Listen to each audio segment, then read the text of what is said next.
Ooh, ooh. What's going on, y'all? It's your girl, Guruji Chastity, and we are here. Yo, I just finished working out. I didn't even get a chance to make it to the crib because I'm like, yo, we gotta do what we gotta do. It's 10 o'clock, Mayday. Let's drop the 9-1-1.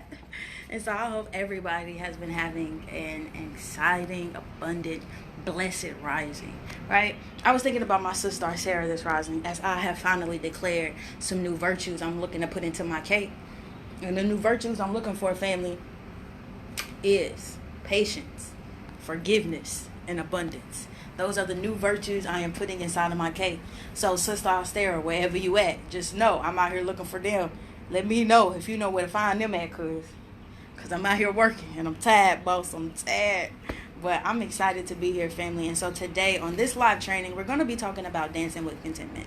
And the reason why this is important is because I realized through experimentation, through live experience, right, that contentment is a tool, right?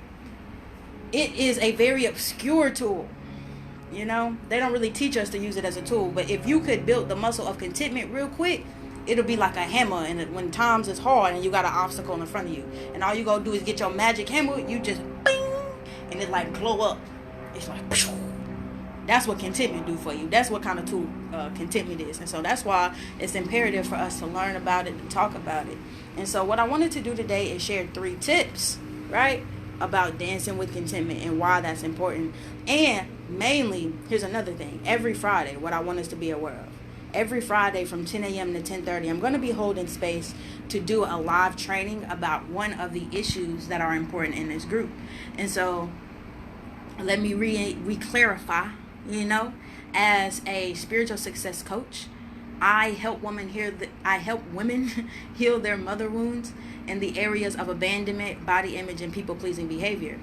And so the information that we share in this group is all about healing those areas. And so that's why contentment is important. And that's why every Friday I'm going to come on here and share something with you. You know what I'm saying? Like that. All right. And so this heat getting to me. My workout is still busting. I'm still burning them calories, I hope. I can't wait to go home and get me some carbs. Again, shout out to Sister Sarah. Woo. All right. So boom. Let's go. Number 1. So what we're doing is 3 tips for dancing with contentment, and why this is important, and why this is a helpful tool to really learn how to use. And the first one is contentment comes from the present moment, and it anchors you to right here, right now. So how many times do we hear like, yo, I know that being in the present moment is all there is, but I don't really know how to do it. It's like, man, I try to be here, but all of a sudden my mind wanders, or I start doing this, or I start focusing on this, and then you lose focus again, right? And you say, well, how can I do that? What is a tool? And that is contentment. Being okay with right here, right now. It's maddening how simple it is, but no, real shit, right? But how we find contentment is really, you have to do it in small ways instead of trying to do it in big gestures first. And that's how we set ourselves up for self-sabotage, right? You can't think that you've never done something automatically. It's just going to jump in your bones because you said, this is what I want to do. It don't always work like that. Some people it do, but not everybody. Excuse me, I got to open my jaw. It don't work like that for everybody. And so you have to practice with baby steps. And contentment is a tool that offers baby steps, because you know why? It allows you the space to reflect, right? It allows you the space to reflect in a genuine way. You can look back on things and be like, damn, do I like that? Does that make me feel good? Okay, boom. They say, I forgot who was the scholar, but homeboy said you should be able to write a compliment out for 2 weeks, right? You know what I'm saying? Or you should be able to ride a goal out for 2 months. You know what I'm saying? We shouldn't be obsessed with this idea of more. And so contentment keeps you anchored in the present moment. It is a tool. And so when you want to be present, look around and be like, damn, where to find, am I good with that? Does that resonate? Does that feel good to me? And if it doesn't, get rid of it. Figure out how to get rid of it. Or does this move me closer to my spirit or farther away? Those are the questions that we have to ask ourselves in the present moment. Those are the feelings that we need to begin to incite, right? And so that's the major first aha of contentment, is that it's an anchor, right? It's meant to be an anchor, not a resting place. That's why I titled this a dance, right? Because you're not in a dancing state all of the time, but you use dance to uplift yourself. You use dance as an outlet, right? You use it as a tool when you need it. Same thing for contentment. So you have to understand how to use it and how it shows up in your reality. Therefore, you can use it when the time is needed. And therefore, you don't, because too much contentment can lead to complacency, right? And so then that leads us down a further wormhole. That's why you have to understand that it is a dance, right? And so that's why the first tip is just the true understanding of what contentment is. And we have to be clear on that, right? That's one of the Western fails, right? We all got our different ideas about something, but it's like, no, if we all came together and all agreed that this is what this thing is, then when somebody deviates, we can reprimand in a way that works for everybody, right? Because being reprimanded is not bad. That's how you learn and grow. You grow better when it hurts, right? When you have to put forth the effort of growth and you feel that pain and that sting in your heart, you learn that lesson, right? But if we all agree on what the thing is, we can go from there. And so that's why the first tip, the first aha moment, is just a breakdown of what contentment is. And that is learning that contentment is an anchor, family, right? It's an anchor. An anchor to the present moment. So the next one. And y'all know we drinking God's milk right here. We got the water, the lemon, sea moss, chlorophyll, all of that good stuff. Right? So the next one. All of ourselves, right? And when I say all of ourselves, I mean our ego self, which is our outward facing self, our shadow self, which is the bridge, and then our authentic self, which is our soul self, which is our deepest self, right? This is like a cake. These are the 3 layers. We got front, middle, core, right? And so all of ourselves have their own desires. And so you need to get comfortable exploring the desires of each of those selves. Therefore, you know the place of contentment for each, right? You know when one is, you doing too much, bro. Like, you fine. We've had our feeling of that. Now you're just overdoing it, right? Right? We're going towards gluttonous, right? We're diluting the sauce instead of adding to the sauce, right? And so, but that only comes from when you take time to understand and work with each of those parts of yourself. You don't place them in the categories of good and bad. You realize that they have a time and place in the evolution of yourself, right? That's the major aha. And so it's like, oh, word. Now that I know, because I mean, I've used this example before, right? They all are in a driver's seat, right? And if they all drive your consciousness, right, at some point or another, right? Because we are all striving towards wholeness, which means there's only one person driving my car at all times, right? But most of us aren't there yet. I'm not even there yet, right? And so when we begin to realize that, like, oh, okay, those different layers of myself all drive my consciousness at some point or another, right? I can't even get mad. Let me not even have no problem with that. It's cool, right? I get that. Well, then you got to realize each of them got their own personalities. They got their own traumas. They got their own needs. They got their own goals, right? Because those are the broken parts of yourself that either through experience, through pressure, through cultural, the cultural process, through your parents telling you what's good, what's right, what's wrong, all of that stuff, right? They become these scattered pieces of yourself, right? And they all got to get on the same page. But before they all get on the same page, you got to go do some community service. You got to go see what happened to you over there. Well, okay, this group over here in my ego self, it's like this group or this cluster of community that they don't like this type of energy. Why they don't like it, right? You have to go and explore that, right? So you can make sure what you're doing is you can make sure that community, I'm calling it community, but let's say trauma, right? You're going to make sure that trauma, you're going to learn what it needs for contentment. How does it need to feel healed? Therefore, when it happens to be driving in the driver's seat, that particular trauma don't get shocked or triggered, right? And then now it then drove the car to somewhere it didn't want to go, right? It has driven your consciousness to somewhere it didn't want to go. So instead of doing that, you learn about it, right? You learn what that community needs to sustain itself, to heal itself, right? You learn what your trauma needs to heal itself through exploring those parts of yourself. Therefore, you aren't triggered when those different parts of yourself have to act for you in your unique expression of consciousness. I feel like that should be simple, but it don't when you're like doing it, right? It be like on here, I'm giving you the cheat codes, but it be like, God, when I'm playing the game, I be in it. I don't be thinking about, damn, I wrote down square, circle, plus triangle, circle, circle. I don't got time to be thinking I'm playing the game. I get it, family, but you gotta play to win, not to play again. You know what I'm saying? I'm playing to win, not to play again. So I gotta play smarter, not harder. I can't press the buttons harder and think something gonna change. No. All right. So that's why these live trainings are important. So boom, that was number 2. Right? Number 2. All right. Was that we have to accept that all of ourselves have their own desires. Unless you get comfortable exploring them desires, I don't know what to tell you. So for instance, my ego self is tyrannical, honey.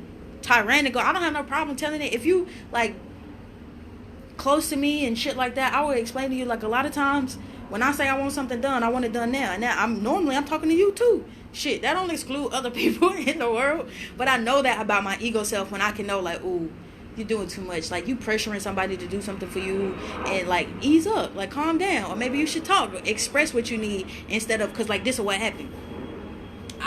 If you don't know that I want it done right now, I give you sometimes it might be a couple minutes, it might be a couple hours, and if don't nothing happen, I'm gonna get to doing it. And then people get in their feelings, and it's like, well, you asked me to do, like, see, and it's too much. But I know this about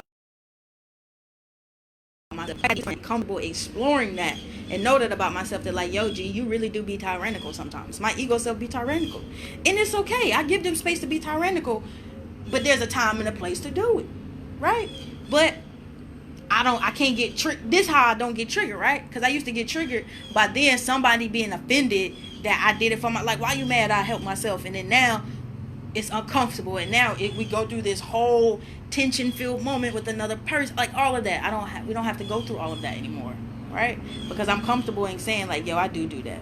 I don't gotta play shy or shameful. Like, damn, sometimes I be wanting that, but I need to learn patience or communication with other people, and that's cool. That's a learning spot. I don't have to be defensive anymore because I'm aware of it. A lot of times we have to defend those aspects of ourselves that we don't know about because we don't want nobody judging us. The fuck, you know what I'm saying? Excuse my language.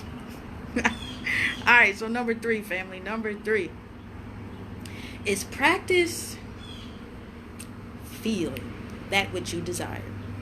Okay? When we begin to set goals and aspirations, even virtues that we want to include in our cake of self, right? Get comfortable practicing what it feels like when you reach those goals and desires, so you won't be caught up in the Western hamster wheel of more, right? Because when you're not used to that feeling, you might get trigger happy, right? It's one of those things that they teach you in 4X, bro. You might grow an account small, and you've been doing good, and all of a sudden you think you sauce, and you done grew an account over 3 months up to like $4,000, and then you think you big shit, and then now you done blew the whole $3,000 account in 15 seconds. You know what I'm saying? So don't get so excited. Don't let the adrenaline hit you so much when you begin to accomplish your goals that you're unused to the sensation, and then you crash and burn type shit, right? That's why it's great to practice feeling what it's going to feel like when you accomplish all of your heart's desires. Get in the habit of that. And that's how you're able to find contentment, because you've already been here. And therefore, it's a euphoric, right? It's a euphoric moment that you want to savor. Not something that, oh my God, I just felt this, and it's like I'm running buck wild in energy, right? That's how you're able to bring coherence, right, to using contentment and being able to use it as an actual tool and a muscle. Because think about, man, every time, let's just say you had an obstacle and you could bring contentment into your being, and you tap that obstacle, and it just, like I said in the beginning, it crack, it shimmer, it go blah, all of that, and you go ham, and you just start knocking all kind of boom boom, and you just go ham with it, and then all of a sudden you lose it, you overdo it, or you can't get used to the sensation, you get too high on it, and then you come crashing down, right? We don't want to do that. We want to begin to practice it. Like, boom, I hit that one, let me revel in the feeling of what it felt like. I was so centered in myself that I manifested this magical tool, and then it said, boom, I hit it with that obstacle, it cracked, and then it started to shine through, and boom, my path was illuminated. Sit in that. Swell in that. Revel in that. Think of yourself as a sponge, right? And ain't nobody finna squeeze that water, that knowledge out of you. No, it's just gonna sit there and it's gonna simmer, right? That is the meat of contentment, being able to do that.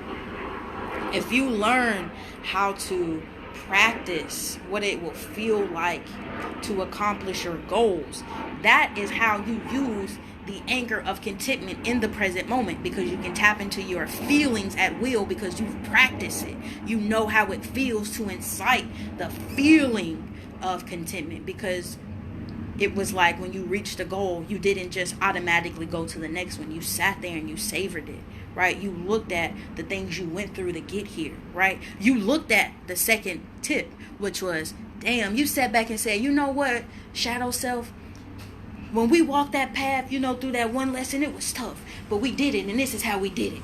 Ooh, and you grow and you learn. No, if you don't do that, that's how you keep repeating lessons over and over and over, because you're not practicing what it feels like to be content with all that you know, with all that you've learned, right? So boom, family, those were the 3 tips. The first one, dancing with contentment. The first tip is to know that it is a dance. It is not a resting place of existence. That is not what contentment is at all. Therefore, you have to know, right, how to use that anchor, because you don't want to get anchored. An anchor is not permanent. It gets pulled back into the ship, right? And so you have to have a universal understanding of what contentment is. Therefore, we know that if we deviate from that plan, we know how far we've deviated. But we have to be clear on what contentment is, family. And then the second tip is, boom, you have to realize all of your selves have desires. They all have goals. And if you are not going to get comfortable with exploring them, you won't get contentment in what they need. Therefore, in your conscious state of awareness, you're going to be triggered by different shit all the time. And it's always going to be like, damn, I thought I was learning this, but I'm triggered again. Here I go. Well, obviously, you're not learning. You're not spending time with those different parts of yourself to make that community of your trauma happy to do better. You know what I'm saying?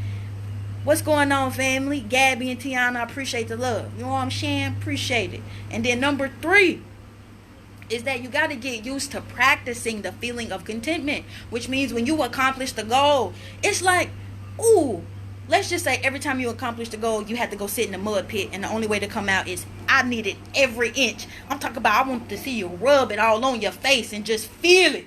That's what you got to learn to do with contentment. Get in it. Rub your face in it. Rub your booty in it. Your neck. All of it. Get in there. Okay? And practice what that feel like. So that when you need to invoke that feeling again, you know how it feel. Because it didn't touch your eyebrow. It didn't touch the tip of your nose, your fingertips. You know how it feel. So you don't got to play no games out there. You ready to go. You got that tool and you ready to ping, ping, ping at a normal rate. You don't get out of control with it. You know what I'm saying? All right, family. I feel like I done dropped some sauce. I got to go. I got to go take a shower and wash my booty. I'm still sweating. I still got the weight belt on, the saran wrap, everything. All right. I love y'all. Till next time. Peace out.